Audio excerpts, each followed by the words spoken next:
আমাদের রাজ্যের শাসক নেতারা বিভিন্ন সময় এসআইআর মানবো না, কোথায় অনুপ্রবেশকারী, কোথায় রোহিঙ্গা, দেখিয়ে দিন, এত প্রশ্ন তুলেছেন। তাই আমরা সকলে মিলে ভাবলাম যে দেখানো যাক, চলুন শরৎনগরে যাই।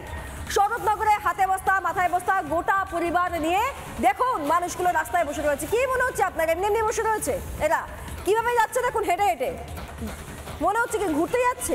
একেবারেই না, এরা প্রত্যেকের সীমান্ত অঞ্চলে দাঁড়িয়ে রয়েছে কাঁটাতার পেরিয়ে ওপার বাংলায় নিজেদের দেশে ফেরার জন্য। দেখুন এই যে স্বরূপনগর চেকপোস্ট, সেই চেকপোস্টে তুমি দেখতে পাচ্ছ বহু মানুষজন যারা এসেছিলেন বাংলাদেশ থেকে ধীরে ধীরে এবার চলে যাওয়ার ব্যবস্থা এই মুহূর্তে করছে। কবে এসেছিলেন ইন্ডিয়াতে? কথা বলতেই পারেন না? কবে থেকে কথা বলতে পারেন না? কথা বন্ধ হয়ে গেছে হঠাৎ করে রিপাবলিক বাংলা থেকে? কবে এসেছিলেন? 4 বছর ছিলেন। 4 বছর। হ্যাঁ 4 বছর। ভোট দিয়েছিলেন? হ্যাঁ। এখানে ভোট দিয়েছিলেন? না। এসে কিভাবে এসেছিলেন? হ্যাঁ, এটা ওই দালাল ধরে। দালাল ধরে এই রাস্তা থেকে? হ্যাঁ।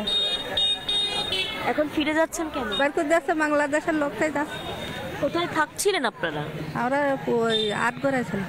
কোন জায়গা থেকে? এই রাস্তা থেকে পার করেছিলেন না অন্য জায়গা থেকে পার করেছিলেন? অন্য জায়গা থেকে পার করিল। মনে আছে কোথা থেকে এসেছিলেন? না, এখন তখন তো জানতোই না যে কোথা থেকে পার করছে কি, আর তখন আমরা বুঝতেই পারিনি যে কিভাবে পার করে। আমরা এরকম যেরকম সাধারণ। এই শুনলেন বললো কি আটঘরায় থাকতাম। কোথায় থাকতো? আটঘরা। কোথায় Atghara? New town smart city, তার পাশেই আটঘরা বস্তি। রিপাবলিক বাংলা আগেই দেখিয়েছিল সেই আটঘরা থেকে ছেড়ে ছুড়ে দিয়ে চাবি পত্র মেরে বাড়ি চলে যাচ্ছে বাংলাদেশে। আর সেই ছবি দেখার পর তৃণমূলের কি ঝাল কি রাগ। আপনি আটঘরার ছবিটা আজকের দেখবেন, আজকের কি ছবিটা আছে দেখার চেষ্টা করবেন। দেখুন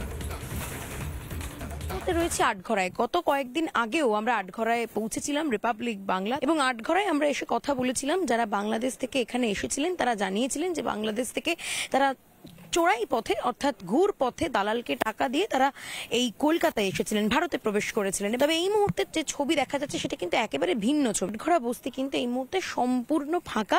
দিদি, আপনারা কি এখানকার বাসিন্দা? একটু কথা বলি। কতদিন ধরে এখানে রয়েছেন? আমরা এখানে এসি এই 1-2 বছর। 1-2 বছর। হ্যাঁ। আচ্ছা, আপনাদের আসল বাড়ি কোথায়?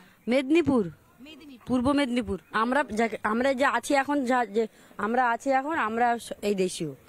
আমাদের বাড়ি মেদিনীপুর। বাংলাদেশ থেকে অনেকে তো এসেছিলেন, এটা কি জানতেন? এই আটঘরায় যারা ছিলেন অনেকে হ্যাঁ, তারা কোথায় গেলেন? না বাড়ি চলে গেছে, বাংলাদেশ চলে গেছে। হ্যাঁ। কবে বেরিয়ে গেল? এসব 15 দিন আগে সব ফাঁকা হয়ে গেছে। বাংলাদেশ ছেলে কেউ নেই, সব ফাঁকা হয়ে গেছে। এখন সব যে স্থানীয় সব লোক আছে সব, হ্যাঁ তারাই আছে। আচ্ছা, পালিয়ে গেল কেন দাদা? ওই এসআইআর ভয়তে পালিয়ে গেছে, কাগজপত্র নথি দেখাতে পারবো না বলে পালিয়ে গেছে। ক্যামেরায় আলী হোসেনের সঙ্গে লীনা ভট্টাচার্যের রিপোর্ট, রিপাবলিক বাংলা, আটঘরা।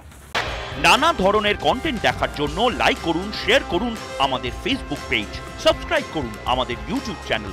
পাশাপাশি অন্যান্য ব্রেকিং নিউজের জন্য অবশ্যই চোখ রাখুন রিপাবলিক বাংলায়।